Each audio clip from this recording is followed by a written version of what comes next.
Дүйшекеева Элиза жаран кайрылып бир айтып бере турган бир окуя бар да.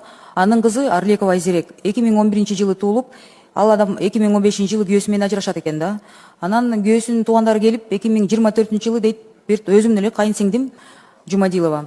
Эми алыстатпайын деп, анан ушул кызыңарды Дубайга алып барып келейин, эс алдырып келейин деген бир ошол себеп менен башына макул болгон эмесмин. Анын кызым сурангандыкта макул деп уруксатын берип алып кеткенден кийин 13 жашар кызды Дубайдан проституция менен алек кылыптыр.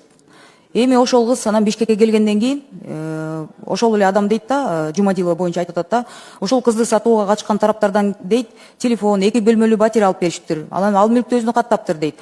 Бирок эң негизгиси, кийин кызы Бишкекке келгенден кийин ушул учурлар боюнча бир сөз чыкса керек, кызы уксус ичип өлүп калыптыр. Каза болуп калыптыр. 13 жашар кичинекей кыз.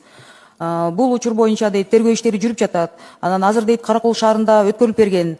Бирок мен дейт 5 айлык балам, 6 жашар балам менен улам тияка бияка каттаганга мага оор болуп атат. Анан ушул Бектур Успаевич, мен сизге кайрылат элем. Ушундай учурларды акыркы убакта деген аябай мындай учурган аябай кейиштүү окуялар болуп атат да. Ушуну өкмөт өз көзөмөлүнө алыңыздарчы. Аябай ыйлап, аябай жаман окуя болуп атыптыр да. Бул туура эмес. 13 жаштагы кичинекей кыз.